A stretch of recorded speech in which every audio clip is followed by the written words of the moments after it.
Hello and welcome. I'm Ijoma Onyato. Tonight, as the 2019 electoral race begins, the Independent National Electoral Commission vows to monitor campaigns by political parties to ensure compliance with extant laws. President Buhari directs implementation of new report on internal security framework by relevant agencies based on community policing model. Police say principal suspect in the Offa bank robbery, which claimed over 30 lives, is dead. Senate President questions circumstances leading to the death of Michael Adiku. And court in Abu Dhabi sentences British PhD student to life in prison after pronouncing him guilty of spying in the United Arab Emirates. On business news tonight, Nigeria's headline inflation for October beat forecast drops to 11.26 from 11.28% in September. And on sports news tonight, defending African women's champions, the Super Falcons of Nigeria, are back on track at the Women's Africa Cup of Nations with an impressive win against the Cup of Queens of Zambia. And from Abuja, police seal of Akwa Ibom State House of Assembly complex over crisis following defection of some members. Senate condemns action by security personnel.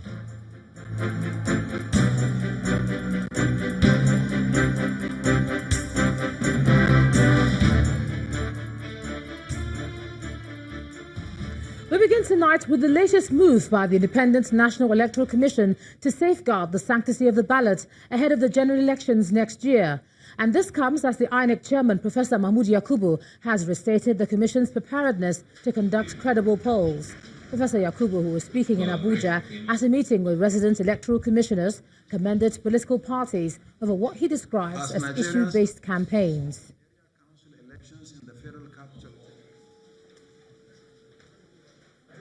Campaign for the 2019 presidential election officially commenced on Sunday, 18th November 2018, as provided by the Electoral Act and in line with our timetable and schedule of activities. The Commission is committed to closely monitoring the campaigns pursuant to our statutory mandate and to ensure compliance with the extant laws and regulations. We are pleased that the focus in the last few days since the commencement of the campaigns has been on policies rather than personalities. We sincerely hope it remains this way. At today's meeting, we will discuss with the resident electoral commissioners progress made on the collection of outstanding permanent voter cards by citizens, as well as modalities for a more efficient administration of the collection process. Similarly, the meeting will consider the recruitment and training of election duty staff, discuss the ongoing review of the framework for voting by internally displaced persons, the IDPs, explore additional assistive measures in support of persons with disabilities in the electoral process. We'll return to election stories shortly, but the federal government is to begin the implementation of a new internal security framework using the community policing model.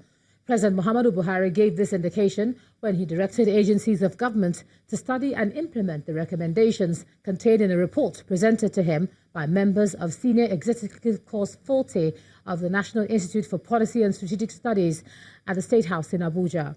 President Buhari had in November last year asked the participants to study the nation's internal security issues and come up with recommendations.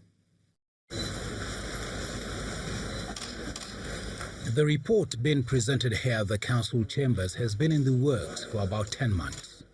It's a fulfillment of the wishes of President Buhari, who in November of 2017 challenged participants of the Senior Executive Course 40 to carefully study the nation's internal security challenges and recommend a way out. The participants undertook study tours of 12 states of the Federation, 6 countries in Africa, and 6 outside of Africa, with a view to obtaining a clearer perspective of internal security issues, with particular reference to community policing. Details of the report were presented to the President, Vice President Yemi Osinbajo, ministers and other government officials behind closed doors. but the president gives insight into its content. I have listened attentively to the presentation by the course participants, and judging by its quality, there is no doubt that a lot of effort has gone into the preparation of the report. In particular, the findings, policy recommendations, and the community policy models canvassed, which are presented along with the implementation strategies, are worth studying very closely. President Buhari then expresses government's desire to see the report implemented. I am using this occasion to direct relevant government agencies to carefully study the report with a view to implementing its recommendations. President Buhari also directs the Minister of Budget and National Planning to consider reviewing the funding of NIPS to allow it play the role of a think tank effectively. The management of NIPS had outlined some of the challenges facing the elite institution, including the 4-decade-old act establishing the institute and inadequate funding. From the presidential villa, Ibrahim Adra reporting for Channels Television News. The Deputy Senate President Ike Ekweremadu and governors of the Southeast Geopolitical Zone today held a closed-door meeting with President Muhammadu Buhari at the State House in Abuja. The governors in attendance are that of Abia, Anambra, Ebonyi and Enugu states. After the meeting, the governor of Ebonyi State, Dave Umahi, told State House correspondents that their visit to the president is an appreciation of some of the projects being handled by the federal government in the Southeast, and they're also asking for more funding to speed up completion of the projects. Principally, we came to, on behalf of Southeast, to thank Mr. President for the award of the second Niger Bridge, to Julius Berger in the sum of 206 billion naira. And we understand that 7 billion has been paid as mobilization. So we came to, ask Mr. President to see if there is possibility of paying Berger 50% of the sum and secure the other 50% in bond, so that we can sleep with our two eyes closed, being assured that the job will not be abandoned. And we also said in so funding that the construction period be reduced from 42 months to 24 months, that this is achievable, knowing the pedigree of Julius Berger. And then we talked about the Enugu International Airport. We asked him to deploy the cargo section of the airport, complete the buildings and extend the runway, and of course rebuild the runway, because the runway is very bumpy and the tarmac light is not functional at all. So we requested, and of course we also reminded him about why thank him for the routes in Southeast, but we reminded him that the slow pace of it was attributable to the rain, but now the rain is off. The contractors are complaining of low funding, so we requested that he should do something about it. To legal matters now, the Kwara State Attorney General and Commissioner for Justice Kamaldeen Ajibade has told the Ilorin High Court that the principal suspect in the deadly Offa bank robbery, Michael Ladiku, has died in police custody. According to Mr. Ajibade, the information was conveyed to him by the Force Headquarters of the Nigeria Police Force. He disclosed this to Presiding Judge Justice Hamilat Salman today, when 5 suspects in the Offa bank robbery of April the 5th were arraigned before the court. The Attorney General requested that in view of the information about Mr. Adiku's death and the non-representation of the other accused persons by a lawyer, there should be an amendment to the charges brought against them. The police have informed us that the accused person, the first accused, is dead, and we have to amend our charge. So we've not been given any evidence to that effect, but we have requested to, we write them to request for an evidence to that effect. We cannot proceed today to take the plea of the remaining accused. We need to amend the charge, because you cannot place a dead person on a charge sheet and then take a plea of the other. So we need to amend to remove the dead person from the charge sheet. That was why we requested for that adjournment.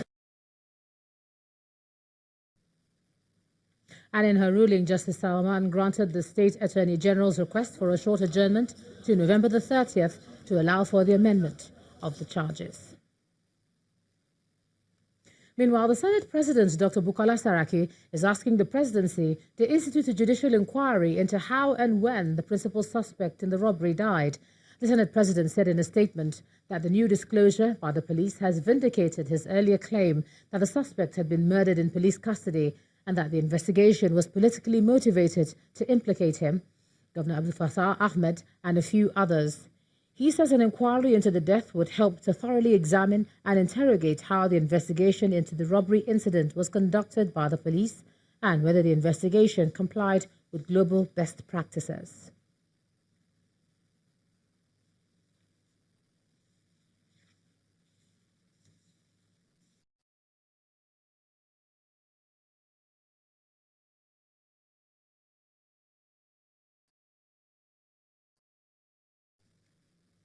The founder of Zenon Oil, Mr. Femi Otedola, has appeared before a high court in the Federal Capital Territory today to testify in the trial of a former member of the House of Representatives, Mr. Farouk Lawan, for alleged fraud.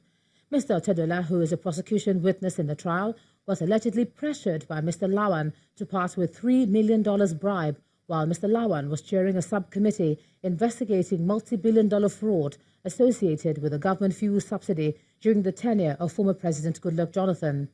Mr. Otedola entered the witness box, after which the prosecution played a video where Mr. Lawan was seen receiving $500,000 from Mr. Otedola. According to Mr. Otedola, the accused had indicted his company in the alleged fraud and demanded $3 million to exonerate him. He added that after the initial deposit of $500,000 was paid into his account, Mr. Lawan declared Zenon Oil and Gas free of initial indictment. When asked by the prosecution counsel about the claim by Mr. Lawan that the witness forced him to take the money, Mr. Otedola denied it. Mr. Otedola also denied a claim by Mr. Lawan that Zenon Oil and Gas was exonerated on the basis of documents later provided by the company. The defense counsel was, however, unable to cross-examine Mr. Otedola as he requested for an adjournment to enable his principal attend the next trial and conduct the cross-examination.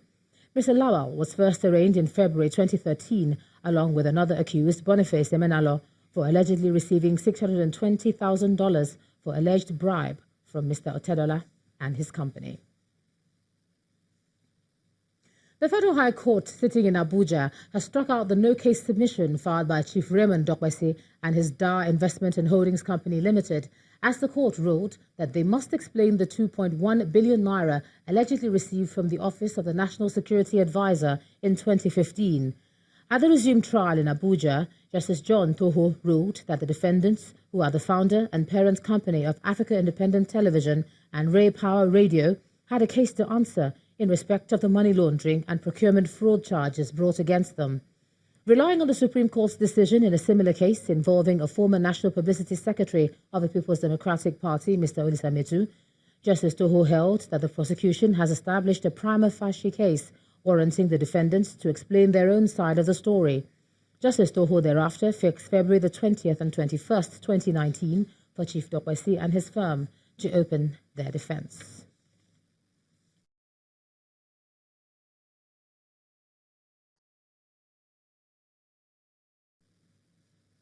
Away from legal matters, the Director General of the National Emergency Management Agency has denied allegations by the House of Representatives that the agency mismanaged over 33 billion naira meant for various emergency interventions, including provision of relief materials to internally displaced persons in the Northeast. Addressing newsmen in Abuja about the report of the House Committee on Emergency and Disaster Preparedness, the NEMA DG maintained that the money allocated by the federal government for disaster management was spent diligently and in compliance with existing laws. The House Committee on Emergency and Disaster Preparedness had on November the 8th indicted the National Emergency Management Agency of mismanaging over 33 billion naira that was given to the agency for disaster management.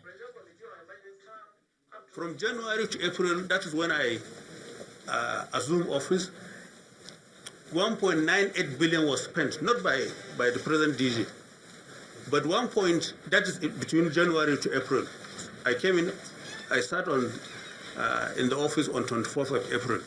So, but from that date to February 2018, when the report was sent to them, we spent only 1.7 billion naira. That is in about 10 or 11 months. So the remaining 6.6 or so, thereabout, was reported to them that it was in the government, in our account, TSA account. So how could you arrive, how do they arrive at the 30 billion, what cannot, is remain also a question to us. On the issue of the 1.6 billion, we received 1.6 billion, we disposed, we've carried out need assessments, because when this money was released, it was kind of after the disaster has happened. So the more than 1.6, I mean the 1.6 billion was spent, and we have proof of receipt of this document from all the states, except Bielsa. They refuse to give us because they want 20 million naira from NEMA for them to distribute them to the local government, and because we refuse to give them money, then they refuse to release the letter. In part two, after the break, police seals Akwa Ibom State House of Assembly complex. That's in a moment. Please stay with us.